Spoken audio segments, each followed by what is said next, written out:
All right, hello Astropro subscribers, and welcome back to another series on astrology and the occult and explaining the lesser known or lesser discussed or lesser taught topics of Western and Vedic astrology.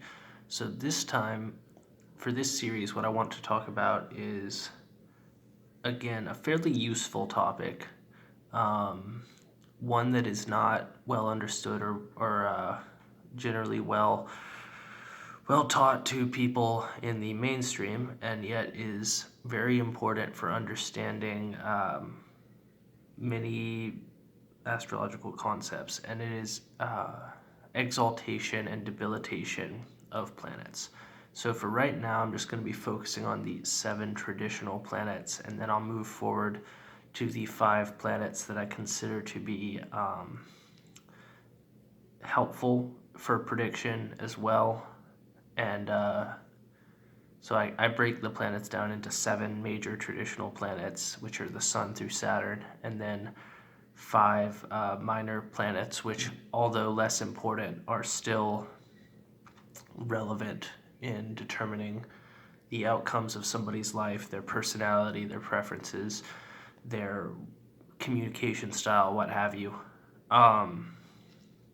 So the first planet that I'm going to be discussing is the Sun, and what is the Sun? What sign is the Sun exalted in, and what house is the Sun exalted in? So the Sun represents your, for lack of a better word, your core identity.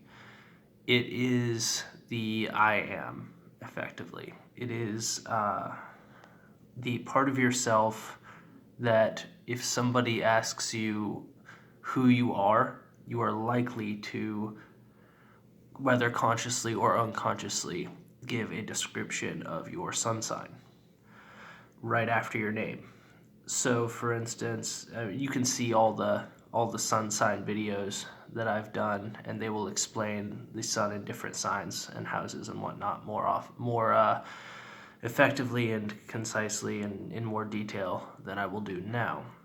But in order to understand the sun's exaltation and debilitation point, first you have to understand what it is. And since it is your core identity, it would only make sense that the sun would be exalted in your first house, which is the house of your physical body, which is the house of your identity. So there's that. Now, Aries, which the first house represents, is a sign of your ambitions, your goals. The first house, the ascendant, it displays your entire life path. And so everything from your physical body, which is represented by the first house, your physical body and your ambitions, your communication style, like the third house, your style of creativity, the fifth house, your career, the 10th house, your hopes and dreams, the 11th and 12th house. Everything is dependent upon that first house, the ascendant sign, where the eastern horizon was rising at the time you were born. So basically, when we're looking at the exalted sun, if the sun is in the first house, what we see is a person was born with the sun at dawn. So if you think about all the ancient stories about the sun being a hero, like Apollo who rises in the day, or Ra who rises in the day, and then descends at night into the underworld, conquers the underworld, and comes back at night, that effectively is the human story. So if somebody has an exalted sun sign in terms of the house placement, if somebody's sun is in the first house, what that means is they were born in sync with the pattern of the rising and setting hero, the dying and reborn hero, which is why they feel entitled to their kingdom, effectively. Like, if you think about the best movie to represent this is The Lion King. Like, in the beginning of The Lion King, what happens?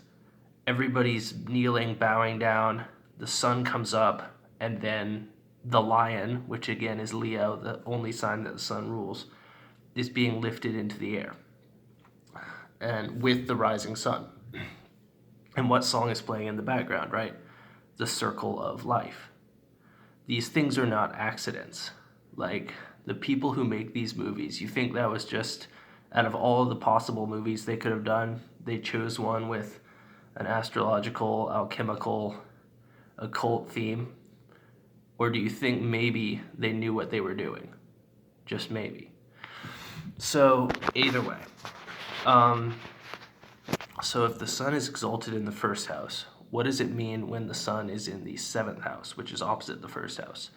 The sign of Libra, the sign of diplomacy, the sign of negotiation, compromise, common people, etc.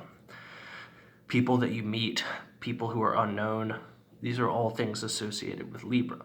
Relationships where you have to compromise, where you can't just be the king of your household. You have to actually have a conversation with people and work out a plan and a compromise that might not give you everything you want.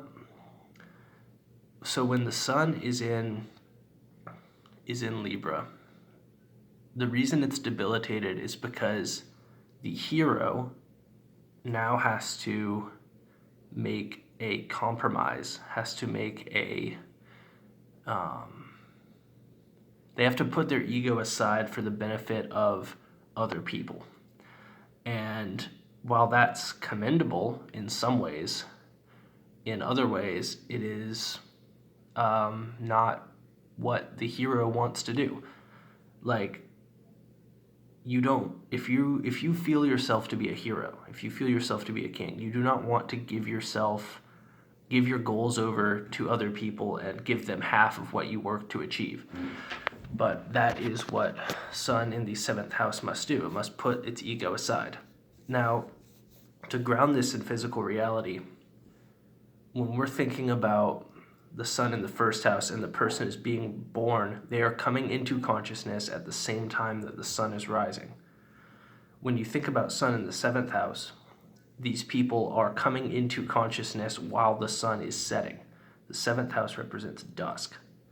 So what happens is these people are coming up as the energy, the heat, everything, the light of the world is going down and is being suppressed and is starting to get cold, and night is set again, and people are starting to prepare for night, to make compromises, to negotiate.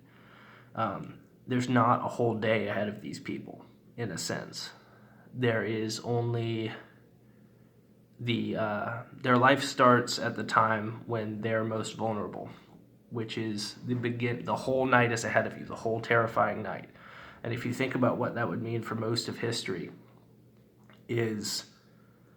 obviously you live more than one day, but these patterns, they fractal out. They fractal into, a day is the same, has the same effective energy as a year. If you break down the day into the houses, it's the same thing as a year being broken down into the months geometrically, if you think about it. So these people, they don't just have the energy of sunset or dawn. They also have the energy of spring and fall. Libra represents fall. And if you hear about debilitated placements, you will often hear them referred to as the fall.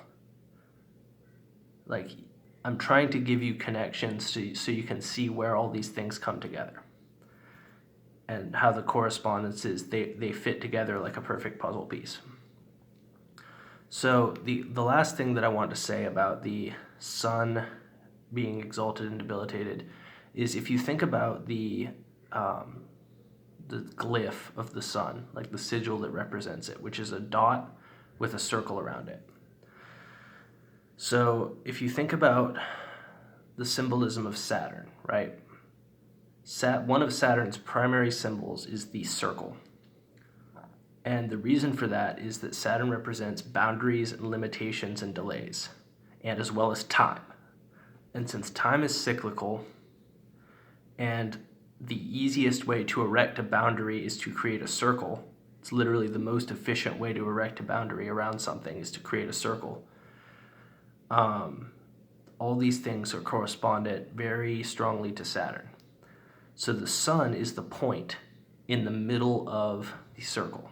It is the individual surrounded by boundaries and limitations. And yeah, that's just worth thinking about. So that was my video on exalted and debilitated sun, and then next time I will be doing exalted and debilitated moon, so tune in for that.